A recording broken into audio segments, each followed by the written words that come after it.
All right, so remember that we have two variable equations and they get graphed on a coordinate plane that has x and y when we're plotting points. Right, so like if we have something like this and we wanted to plot a point like 2, 3. Remember that this is our x coordinate, this is our y coordinate. Right, we have the x-axis, y-axis. So, right, that point tells us we're going to go over 2, right, we're going to go 2 to the right since it's a positive 2, and then we'll go up 3, and we'll put a dot. So that point right there is 2, 3.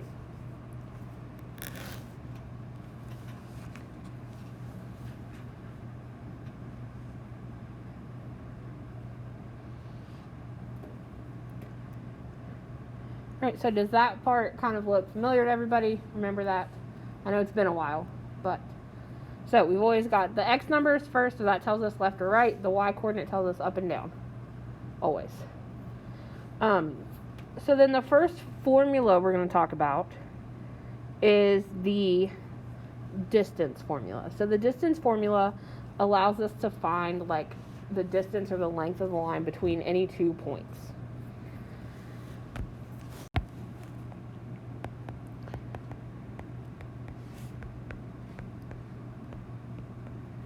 So the distance formula is the square root of x2 minus x1 squared plus y2 minus y1 squared.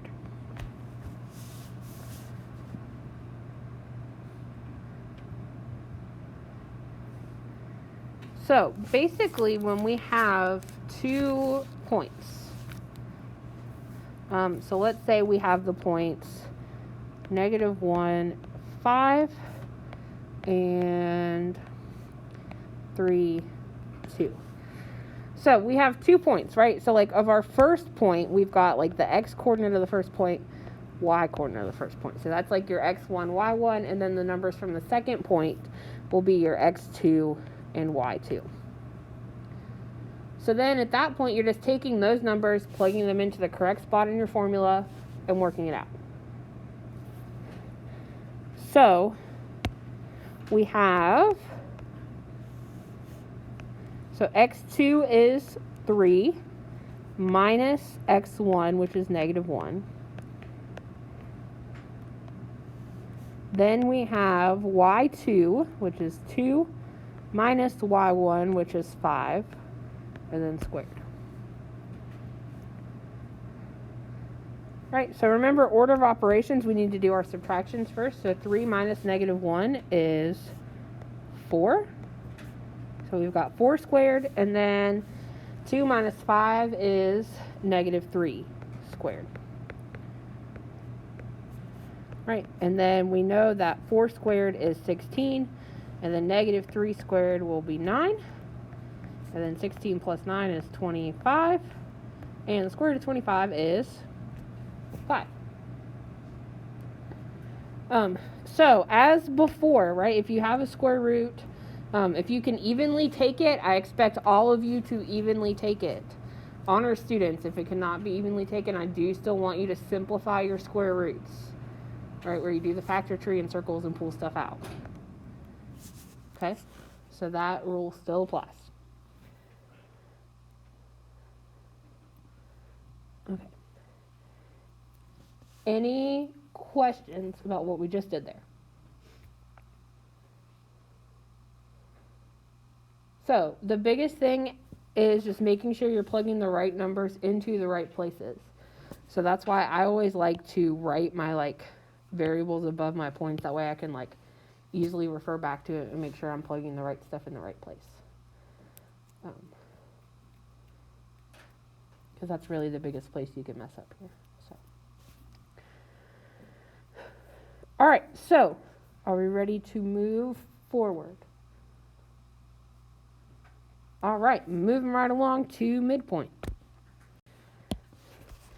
So the midpoint, so that's where if you have 2 points, right, the midpoint is going to be a point that's like evenly in the middle of them. It's going to, like, if you had a line segment, it would split that segment into 2 equal pieces. So it's going to be, you're going to be able to find the coordinate of that specific point. So you're not necessarily like combining everything together like we were with our last formula. We're just finding like 2 individual numbers. So the midpoint formula is represented with a capital M, and it is, so to find the x coordinate, it's x1 plus x2 over 2.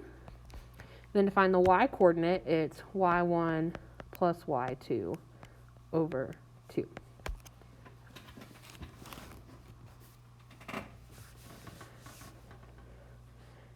All right, and so just like before, so let's get an example here. So let's say we have the points 8 and 10 and 6, -2. So again, for our first point, we have x1, y1, and then we have x2, y2. Right, so that part, like the variables with the points you're working with, are always going to be the same. The only thing that's different is like the formula you're plugging them into. Right, so like your first point will always have x1 and y1, second point will always have x2 and y2.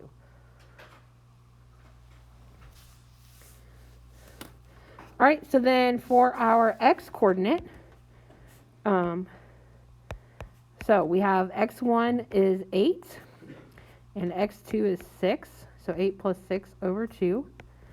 And then to find the y coordinate, we have 10 plus -2 over 2. Right, so these are 2 separate numbers, right? You're not adding them together. Like your final answer is going to be a point that looks like this. It's going to be like one number and then a comma and then another number. So then 8 plus 6 gives you 14. Right, so then we have 14 over 2, and then 10 plus -2 is 8.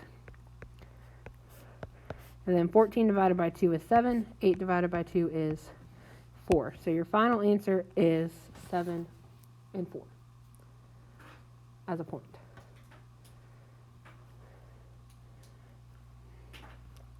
All right, a lot of times people want to like add those numbers together or like subtract them or do something to get, but for midpoint, your answer still needs to be a point, right? Because it's a midpoint. So. All right, how are we feeling about that one? Good? Bad? So far, so good? All right. Okay, and then the last one we need to go over today is how to find the slope of a line between 2 points.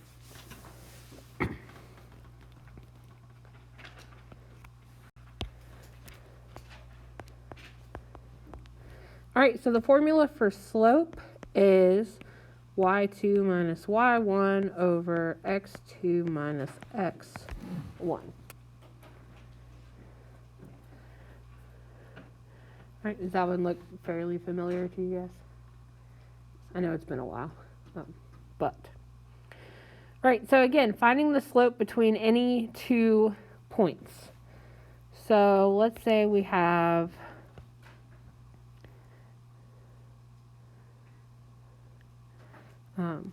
there's lots of examples for slope, so we're going to do several. So let's say we have -2, 0, and 0, 2. So we have, again, x1, y1, x2, y2. Right, so y2 is 2 minus y1, which is 0, over x2, which is 0, minus x1. Right, so x1 is a -2. So on the bottom, you're subtracting that -2. So that's going to give us +2 over +2, which reduces to 1.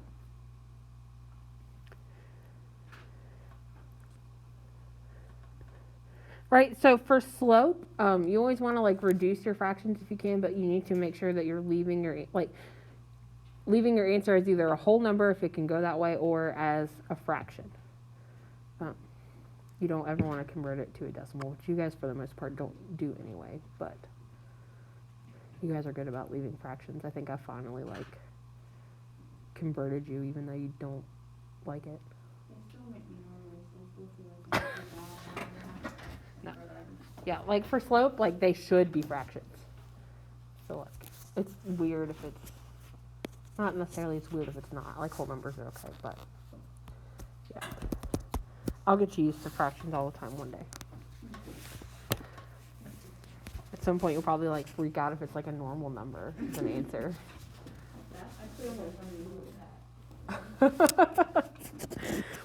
All right, so let's do another slope example. Too many slides there. Yeah. Okay, so let's do -2, 3, and 0, 3. So again, we have x1, y1, x2, y2. I'm going to go ahead and write the formula for slope.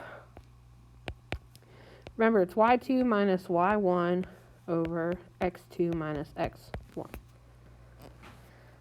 So then let's fill in our numbers. So y2 is 3 minus y1, which is also 3, over x2, which is 0, minus x1, which is -2. So on top, we're going to have 0.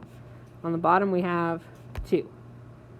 So anytime you have a 0 on the top of a fraction, what does that make your answer?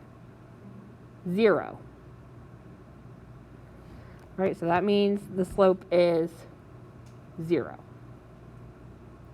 Right, zeros in fractions are okay as long as they are on the top. That's what we're going to do here in just a second. Right, so you cannot divide by 0. So that means if you have 0 in the denominator of a fraction, that doesn't work. So let's do an example of 2 points where we're going to get a 0 in the bottom, and we can talk about what to do in that case. So let's say we have 4, 3, and 4, 0. So again, x1, y1, x2, y2.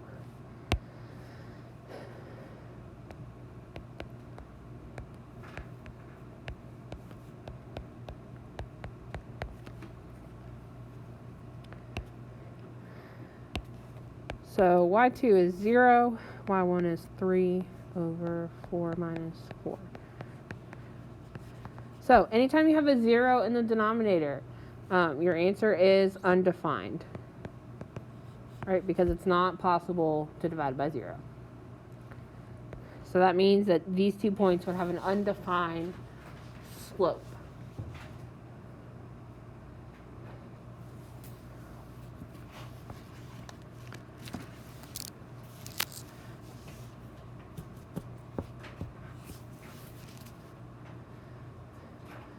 Okay, and then really quickly, I want to kind of talk to you guys about what it looks like for lines to have these slopes. If you look on page 157, it has this picture. I'll stick it up on the board. A couple of you don't have books with you today.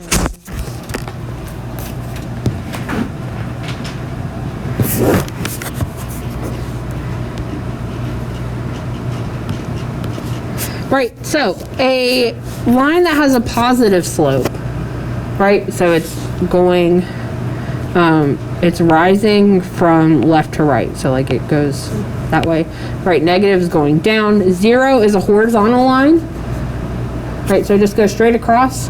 And then undefined is a vertical line. So, did you guys learn slope guy in Algebra 1? I don't know, we're doing something like that yesterday. Well, not. Yeah. Yeah. She said that she. Right, so this is slope guy, right? So positive lines have a slope like that. Nope, I put that in the wrong spot. That's not where his eye goes. There it is. Right, negative slope looks like this.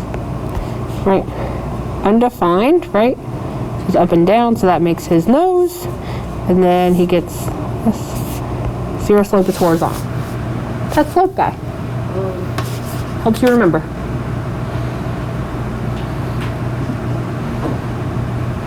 He looks a little creepy, but sticks in your brain.